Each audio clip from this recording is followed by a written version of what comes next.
So today we're going to be talking about triggers. Triggers. I am a walking trigger.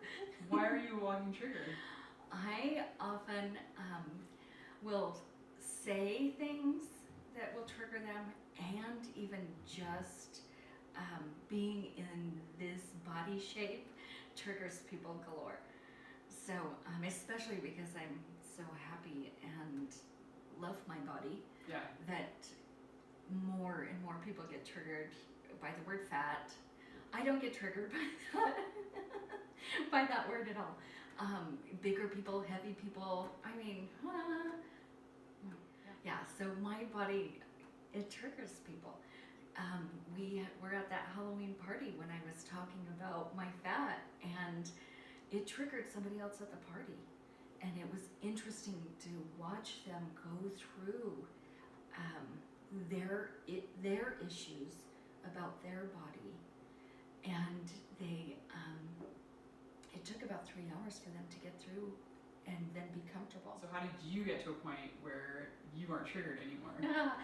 Okay, so it's been years and years of asking why I trigger people so intensely, and so I have learned a lot about triggers, because every question you ask, you will get an answer. So I've been receiving answers about triggers for a really long time. And yeah. Okay, so basically, once we understand ourselves deeper and deeper, because asking the questions of why you're triggering people is, wait, so you were asking why you triggered people. Absolutely. So on the other end of that, though, once you understand more and more of yourself, number one, I can see that triggers aren't. There's a part of me that gets to be healed from a trigger. From a trigger. Yeah. Okay. So what's hilarious? What's coming to mind? Oh my gosh! I did not think I'd be sharing this story. It hasn't popped in forever. I was working at my first healing center. We're talking over 16 years ago. Over 16 years ago. I was a lot younger then. And this woman at the clinic was, I am going to share it. Was running around telling people that I was coming on to her husband that was really old, like falling asleep in sessions, old. And I'm like, I'm a young whippersnapper. I'm sorry, I date younger men. So like, it was so intense that I'm triggering her. I didn't even know what was happening.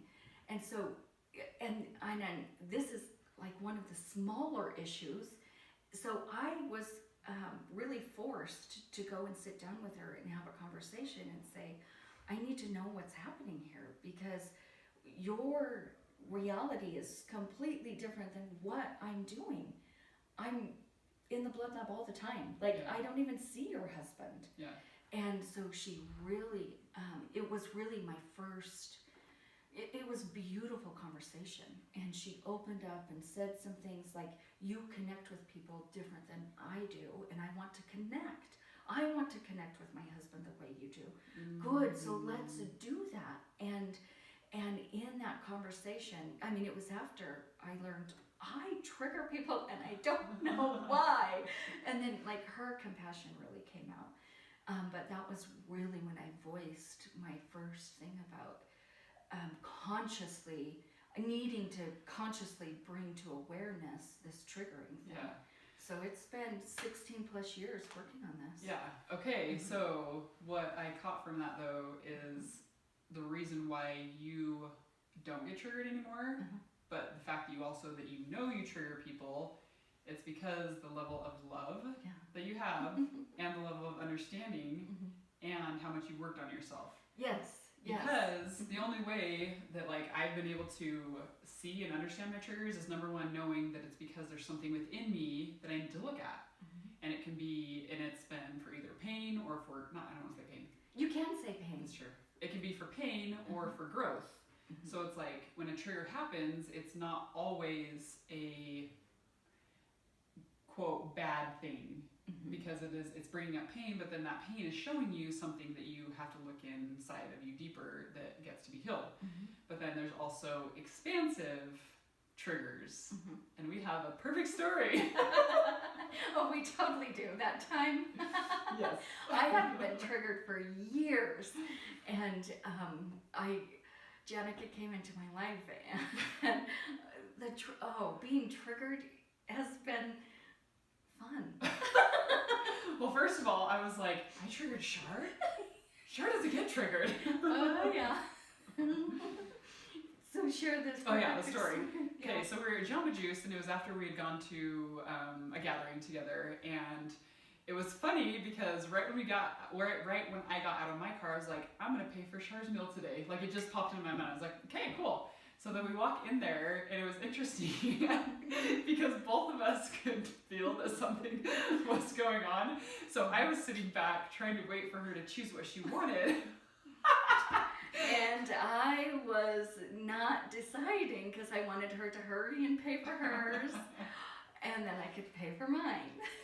And I could tell, okay, so when we were talking back and forth, she had mentioned a few of the things that she wanted.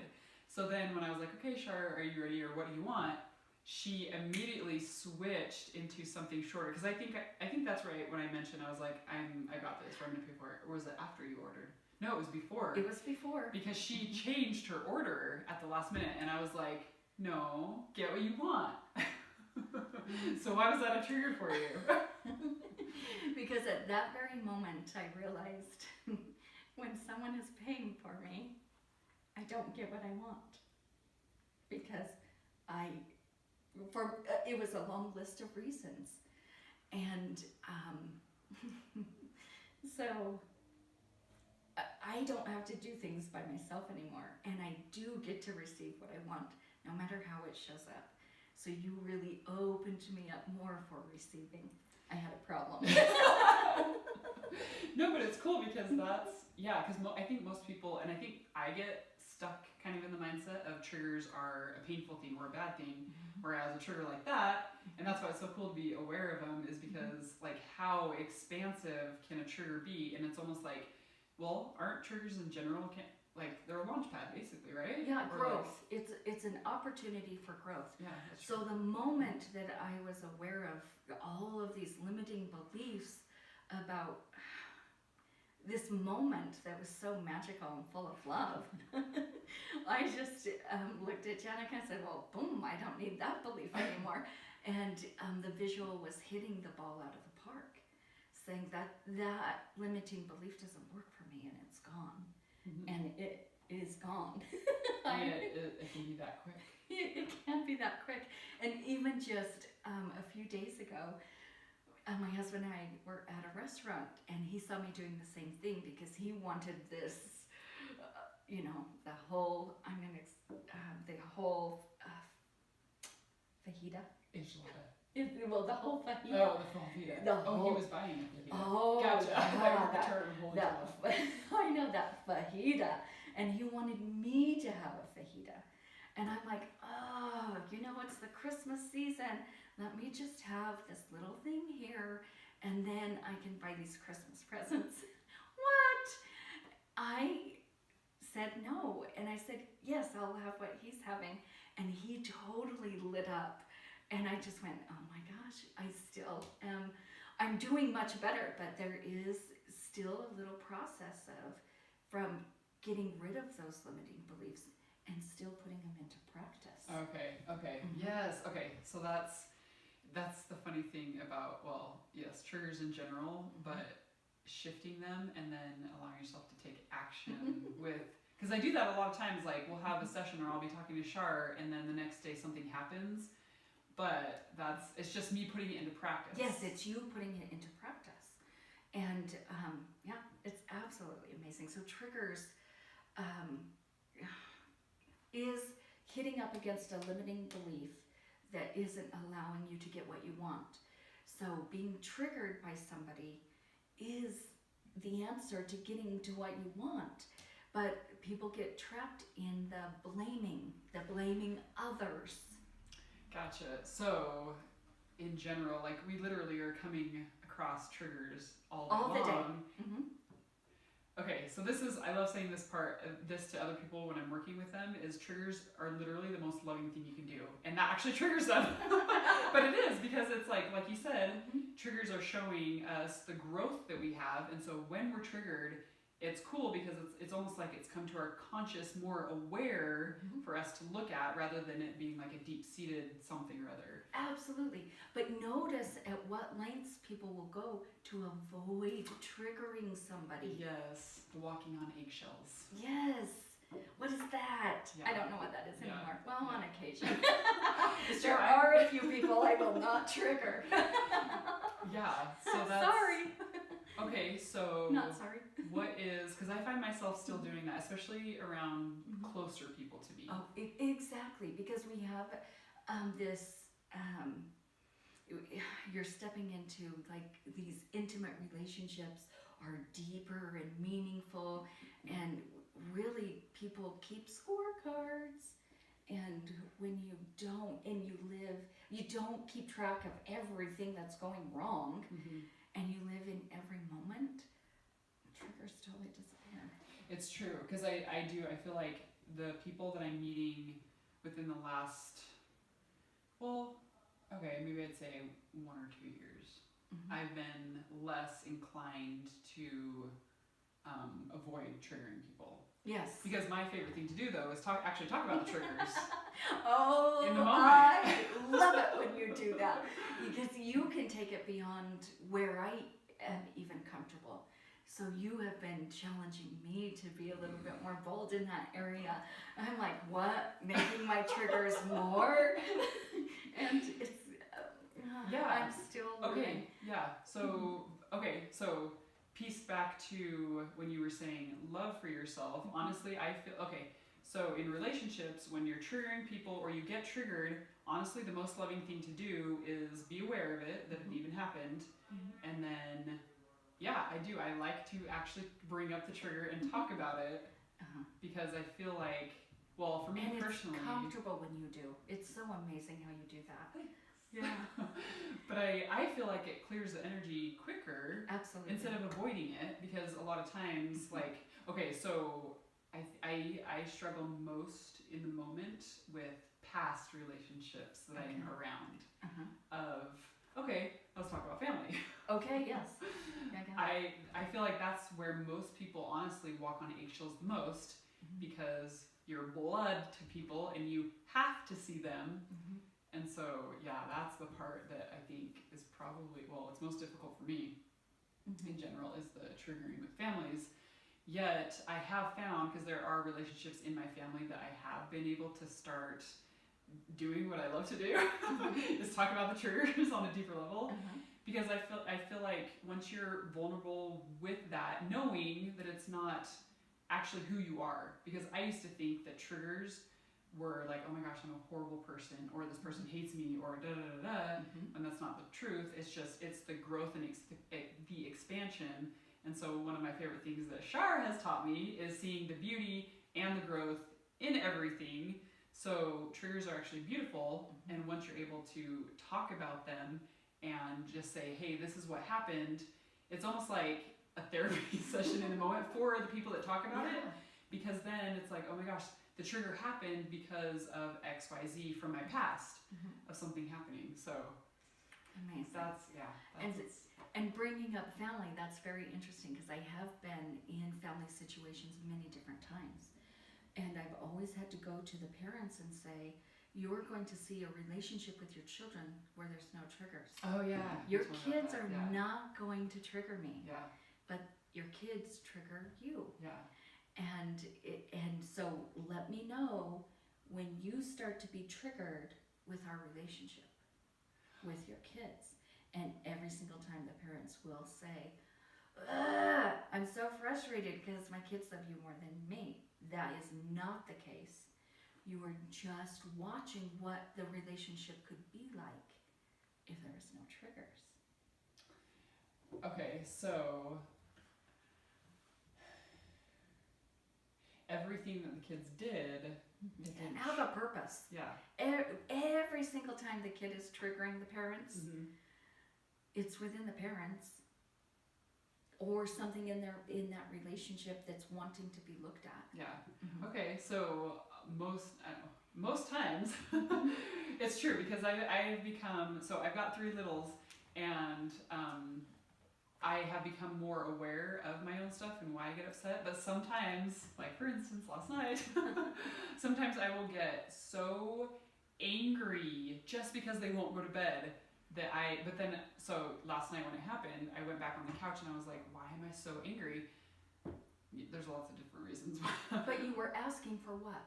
Oh, that's right. Okay, so the story is a lot of times my kids will go to bed very quickly and very quietly, and after the kids go down for bed is my quiet time and like my just like totally decompress from the day. And so last night I've been trying to finish my series on a show, and so I'm like, okay, they're gonna go to bed. So I told them a story, sang them songs, and then they didn't fall asleep while I was singing songs, and I immediately was like, I got pissed. I was mad. I was like, fine, I'm done singing songs.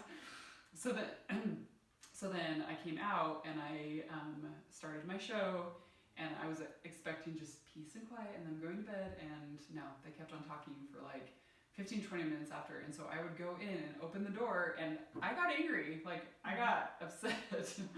And so so that triggered me because I wanted my quiet time. You wanted your quiet time, Yeah. which is needed. Yeah. Every single parent needs their quiet time and their rejuvenation time.